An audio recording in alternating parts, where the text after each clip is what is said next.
فقیر الله جی څنګه یې؟ ښه یم جی. اوس ډېر ښه شکر دی. ډوډۍ مړۍ خو خوري که نه؟ او جی. او میډیسن یوز کوي؟ او جی.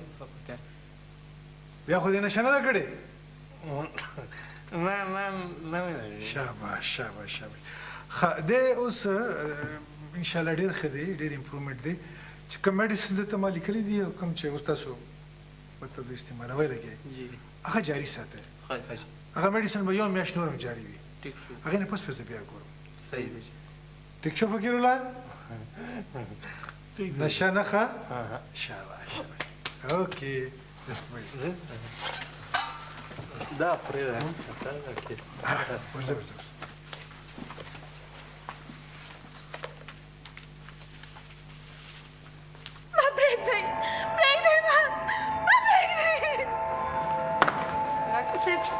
جی دې پیشنټ طبیعت خراب دی. اوکې راځه. ما پرېږدئ ما پرېږدئ. علشات علشات څه خبره ده؟ ډاکټر صاحب زه به کله کور ته ځم، زه به کله ښه شم. ته خو ښه یې، ته خو ښه جوړه روغه یې. ځکه خو زه وایم چې تا ته د ګولۍ او د دوایي حاجت نشته، تا ته خو د خندا خوشحالو ضرورت دی. ګوره پولیسي ما ته پته ده چې تا باندې د یو څو خبرو بوج دی. نو کمان سپیک اپ، خبرې وکړه چې څه دې په زړه کې وي هغه ووایه. ډاکټر صاحب زه نه یم خبر چې څه چل دی، خو دا زړه مې ډېر تنګ دی چې چېرته لرې لاړې چې هېڅوک نه وي، بس زه دې یم، دا سر دي او ډېر ګلونه دي. ښه نو ګلونه دې ډېر خوښ دي؟ دا راته ووایه چې د کوم رنګ ګل دې خوښ دی؟ ګلونه نه نه ډاکټر صاحب، زه چې کله ګلونه ووینم نو ګلونه سره لمبه شي. زه ډېره یېرېږم ډاکټر صاحب. اوکې یېرېږم، دلته زیړ ګلونه نشته. خو لږ داسې وکړه چې سترګې پټې کړه او سوچ وکړه چې اول ځل کله ګلونه لمبه شوي.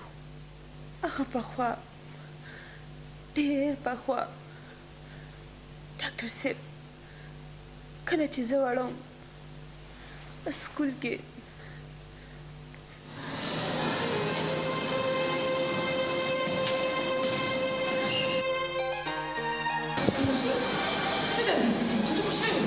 زما بابا به لیټ راځي، زه د میتھس کار کوم.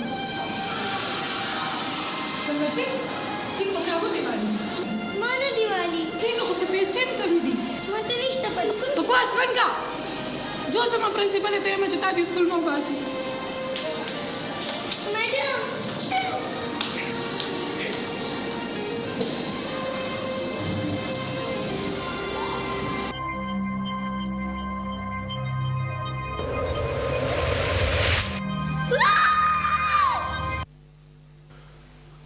ښه نو بیا کله زیړ ګلونه لمبه شوي؟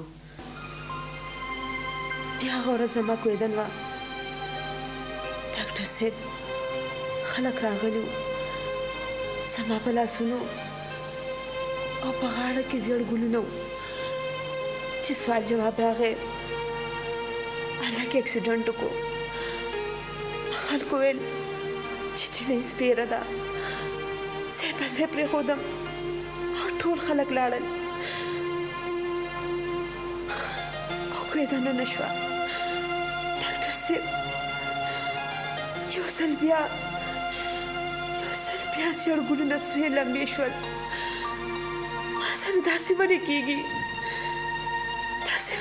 ډاکټر صاحب؟ ښه نو بیا کله زیړ ګلونه لمبه شوي؟ ډاکټر صاحب اوس څو ورځې وړاندې زه د ناصر مور بې عزته کړم. زما په کمره کې زیړ ګلونه او زیړ ګلونه زړګونونه بیا سرې لمبې شول. ډاکټر صاحب دا ما سره خلک ولې داسې کوي؟ ولې ما سره داسې کېږي؟ ګوره قریشي، ته یوه تعلیم یافته جینۍ یې، تا سره د سزا خوف دی، حالانکې ته بې ګناه یې. خو تا هغه اورېدلی نه دي چې چا څه ویلي دي چې سړی په خپله غل نه وي که نه، نو هغه د باچا نه هم یېرېږي. ډاکټر صاحب دا خلک ما سره ولې داسې کوي؟ ما ولې ژوند ته نه پرېږدي ډاکټر صاحب؟ قریشي، ته به خلکو پسې نه ګرځې، خلک به تا پسې ګرځي. ته به د خپل عمل، دیانت او اخلاق په ذریعې دا خلک دې خبرې ته مجبوره کړي چې هغه غلطې ته غلطه او سمې ته سمه ووایي. باسه او دې دنیا سره مقابله وکړه. ګوره ستا یو ډېر ښه خاوند دی، ډېر خیال کوونکې خواښې ده، او ټول ستا انتظار کوي. کمان ډاکټر صاحب ستا د خبرو والا همت او طاقت راکړو. او ستا علاج همدغه خبرې دي. ما ستا کور والا ته ویلي دي چې هفته کې به کم از کم تا یو ځلې دلته راولي، او بیا به تا او ما ښه ډېرې خبرې کوو. ټیک شوه؟ ډاکټر صاحب اوکې. See you again. Thank you.